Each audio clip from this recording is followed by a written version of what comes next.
RP Singh,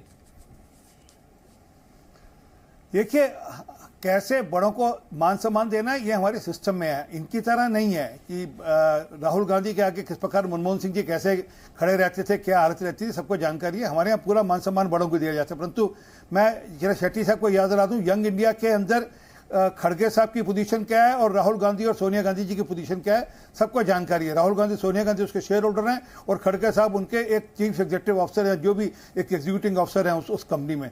तो party में भी लगभग वैसी हालत है, कुछ छुपी नहीं। और हम पे क्यों कह रहे हैं? खड़गे साहब का बयान सुन ले, जो खड़गे साहब ने कहा है, जरा इनको सुनवा दीजिए। खड़गे साहब ने क्या कहा है कि मेरा हाई कमान तय करेगा, हमारा आला कमान तय करेगा कि हमारे यहाँ मुख्यमंत्री कौन होगा। अब उनके ऊपर भी, पार्टी में अध्यक्ष के ऊपर भी कोई आला कमान होता तो होगा। हमारे यहाँ तो नड्डा जी अध्यक्ष हैं, पार्टी के सारे फैसले उनके माध्यम से होते हैं, पार्टी की हमारी एक टेबल बैठती है, परंतु अध्यक्ष की अध्यक्षता में ही सारे, नड्डा जी की अध्यक्षता में सारे फैसले होते हैं। इनकी तरह नहीं कि सुबह ब्रेकफास्ट टेबल पे तय हो जाता है कि कौन क्या होगा। चलिए देखिए, आरपी सिंह ने जवाब दिया, मैं आपके पास वापस आऊंगा राकेश शेट्टी, लेकिन फिलहाल एक बार मैं श्वेता यादव के पास चलता हूं। जेडीएस की प्रवक्ता है हमारे साथ जुड़ी हुई। श्वेता जी, आपकी पार्टी तो किंग मेकर की भूमिका देख रही थी, किंग बनने की भूमिका देख रही थी, लेकिन फिलहाल तो कांग्रेस को पूर्ण बहुमत मिल गया है। अब आपकी पार्टी क्या चाह रही है, क्या देख रही है? कर्नाटक में कौन ज्यादा बेहतर है कांग्रेस में मुख्यमंत्री के चेहरे के तौर पर, डीके शिव कुमार या सिद्धरमैया? देखिए, पहले कांग्रेस पार्टी को तो बधाई देना चाहती हूँ, जो उन्होंने 5 गारंटी जनता के लिए बोला गया है वो जितना जल्दी हो सके उतना जल्दी कंप्लीट करे। और जनता का जो डिसीजन है दिया है, हम जेडीएस के लिए हो या बीजेपी वालों के लिए हो, हम दिल से एक्सेप्ट करना चाहते हैं, ताकि हमसे भी कोई गलती हुआ होगा तो तभी तो जनता ने ये डिसीजन लिए। जो सुभद्र सरकार चाहिए, जनता चाहती है, तो फिर वो डिसीजन आया है कल, तो उसमें कोई तकलीफ नहीं है। हम अपना जो पक्ष का संगठन है और मजबूती से करेंगे। अगले 5 साल है हमारे पास, और मजबूती से हम अपना पक्ष का संगठन करेंगे। अगले 5 साल में फिर से इलेक्शन लड़ेंगे। हम अपने 40% या 10% या जो भी ये भ्रष्टाचार सरकार के हिसाब से जो चल रही है ना, वो हम बिल्कुल नहीं चाहते। हम जनता के पास श्वेता जी, आपकी पार्टी किसे देखना चाह रही है कांग्रेस में? हालांकि आपकी पार्टी का मैटर नहीं, लेकिन आपके राज्य से जुड़ा हुआ मामला है, इसलिए मैं आपसे जानना चाह रहा हूं, डीके शिव कुमार या सिद्धरमैया? देखिए सर, पहले हमको कांग्रेस के साथ एक्सपीरियंस हो चुका है। ये सिद्धरमैया ने ही हमारा जो सरकार कोलिशन गवर्नमेंट है उन्होंने ही गिराया था, ये साफ है, हमको पता है। लेकिन ये जो सरकार अभी बनी है, जनता ने डिसीजन लिया है ना, उसको अच्छे से निभाए। बस हम ये चाहते, चाहे सिद्धरमैया बने या डीके शिव कुमार बने, उससे कोई फर्क नहीं पड़ता। लेकिन जनता ये चाहती है जो सुभद्र सरकार, सिक्योरिटी के साथ जो ये बोलते थे बीजेपी वालों को, जेडीएस वालों को टारगेट करके बोलते थे ना, भ्रष्टाचार, ये इनके फैमिली इश्यूज है, ये है, वो ना दिखाए जनता के सामने, वो ना दिखाए। क्योंकि कल ही जनता का डिसीजन आया है। आज ये नाटक सुबह से स्टार्ट हो गया, मैं की चक्कर में ना, ये पहले भी था, लेकिन अभी मैं ना करे और जनता को एक जो प्रॉमिस दिया है वो करे बस। चलिए, तो मैं चलता हूं डीके दुबे के पास। डीके दुबे जी, कर्नाटक में क्या चल रहा है, कैसी राजनीति आप इस वक्त देख रहे हैं? सिद्धरमैया या डीके शिव कुमार? क्या कांग्रेस आज कल में, हाल फिलहाल में अपने सीएम चेहरे का चुनाव कर पाने में संभव हो पाएगी या नहीं? देखिए, ऐसा है, ये तो उनकी पार्टी का इंटरनल मामला है, लेकिन जहां तक अपने को समझ में आता है कि जो हाईकमान उनका है ना, वो हाईकमान तो हम सभी जानते हैं कि कहां पर है। हाईकमान इस प्रकार का है कि प्रधानमंत्री के रूप में आप समझिए कि नरसिंह राव साहब रहे और उनको दिल्ली में हेडक्वार्टर में जगह नहीं मिली थी उनकी मृत्यु पर भी। तो आप समझ सकते हैं कि पार्टी के अंदर अध्यक्ष रहा हो, प्रधानमंत्री रहा हो या जो भी बड़े पद पर रहा हो, पिछले 20 वर्षों से जिसका कब्जा है वही हाईकमान है, चाहे वो प्रत्यक्ष अध्यक्ष के पद पर हो या ना हो, ये हम सब जानते हैं।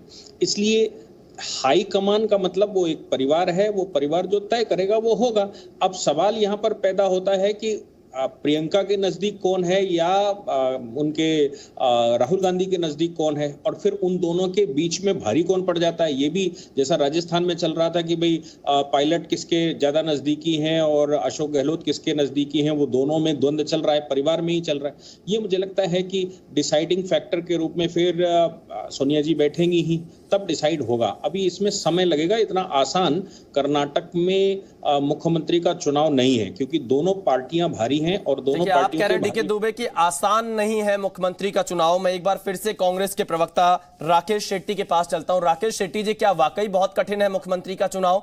और जो सवाल मैंने आपसे इससे पहले पूछा था, आप उसका जवाब मैं आपसे चाहता हूं कि आखिरकार कांग्रेस जीतने के बाद भी एक स्मूथ सरकार क्यों नहीं चला पाती? अंदरूनी इतना विवाद क्यों खड़ा हो जाता है? सचिन पायलट सबसे बड़ा उदाहरण है राजस्थान में। राकेश शेट्टी। विशाल जी, अभी मैं डीके दुबे जी को भी सुन रहा था, आरपी सिंह साहब को भी सुन रहा था। तो देखिए, ये आपको, जैसे आप जी न्यूज के स्टूडियो में बैठे, आपको लग रहा है कि वहां पे बैठे बैठे कि आपको जल्दी रिजल्ट आना चाहिए, मगर एक डेमोक्रेटिक प्रोसेस और पार्टी में ऐसा नहीं होता। राकेश शेट्टी जी, मुझे जल्दी और देर से कोई मतलब नहीं। कर्नाटक की जनता को जल्दी और देर से मतलब होगी। पेशेंस मत रहिए, थोड़ा सा सुन लीजिए। राकेश जी, मैं आपको पूरा सुन रहा हूं, बस मैं आपको करेक्ट करने का प्रयास कर रहा हूं। मुझे कोई जल्दी नहीं है, कर्नाटक की जनता को जल्दी होगी। जी नहीं, बिल्कुल नहीं। देखिए क्या हो जाता है कि एक डेमोक्रेटिक प्रोसेस में 135 एमएलए है, इनसे बात करना पड़ेगा। कर्नाटका में जो वर्कर्स है जिन्होंने मेहनत करके ये आज रिजल्ट लाया, उनसे बात किया जाएगा। और यहां तक कि ये जो मेंबर्स जो बनाए टीम, ये इसीलिए बनाए कि जाकर हर एक से बात किया जाए, उनका फ्री एंड फेयर ओपिनियन लिया जाए और वो तय करना है। और मुझे ऐसा लगता है कि जेडीएस की भी जो हमारी प्रवक्ता है या भारतीय जनता पार्टी का, ये एक प्रोसेस है, डेमोक्रेटिक प्रोसेस है।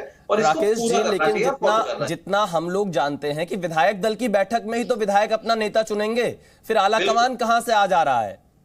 देखिए, वो आपने बहुत सही बात बोला। तो वही ना, तो ये जब तक 3 मेंबर्स जाएंगे नहीं, वहां पे बात नहीं तो मैं ये मान लूं राकेश शेट्टी की आज शाम को जो बैठक होगी, अगर विधायकों ने ये कहा, विशाल जी सुन लीजिए जी, मैं महाराष्ट्र का आपको उदाहरण दे, क्योंकि मैं मुंबई का, महाराष्ट्र को मैंने देखा है प्रोसेस को।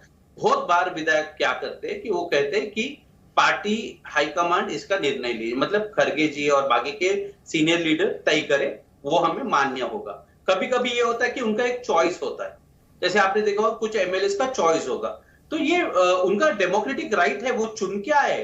वो दो देखिए राकेश शेट्टी, आप हमारे मूल सवाल का जवाब अभी तक नहीं दे रहे। जो मैंने आपसे राजस्थान के बारे में पूछा, जो मैंने आपसे छत्तीसगढ़ के बारे में पूछा, आपने पूरी डेमोक्रेसी हमें समझा दी, लेकिन हमारे मूल सवाल का आपने अब तक जवाब नहीं दिया। आरपी सिंह कुछ कहना चाह रहे हैं? विशाल जी, आज जब कर्नाटका में चुनाव कंप्लीट हुआ है, नहीं तो कर्नाटका में भी, राकेश शेट्टी जी, कर्नाटका में भी 2 गुट दिखाई दे रहे हैं, एक डीके शिव कुमार का, एक सिद्धरमैया का। जब जाएंगे तब वहां की बात करेंगे। कर्नाटका में हम जीत चुके हैं, तो इसका प्रोसेस शुरू हो चुका है। मेरा कर्नाटका से जुड़ा हुआ ही सवाल है राकेश शेट्टी जी। खैर कोई बात नहीं, आपकी कुछ मजबूरियां होंगी।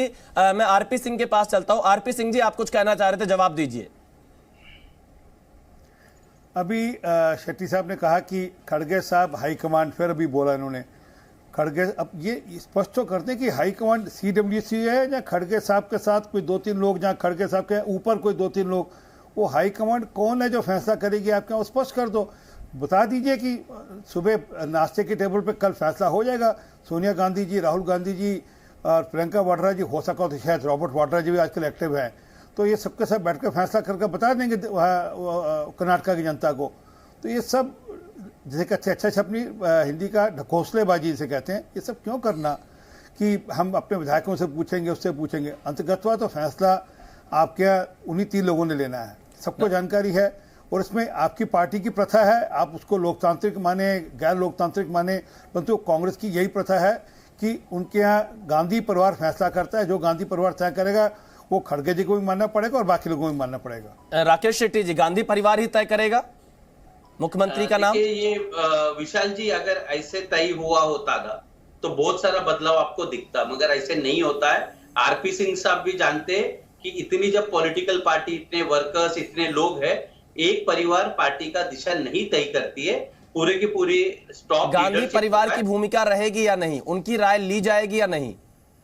जो लोग नहीं, बिल्कुल। जो देखिए, सोनिया जी हमारी एक्स एआईसीसी प्रेसिडेंट है, Rahul ji x AICC president है, तो उनकी भूमिका भी रहेगी ना। मगर सिर्फ ये कहना, आरपी सिंह जी का जो कहना है ना कि ब्रेकफास्ट के टेबल पे अगर होता, आरपी सिंह जी बहुत सीनियर लीडर है, बट ऐसे होता नहीं है। ये बोलने की बात है, ये मजाक करने की बात है, but Vishal ji, democracy is not a joke. ये डिनर टेबल और ब्रेकफास्ट के टेबल पे नहीं लिया जाता।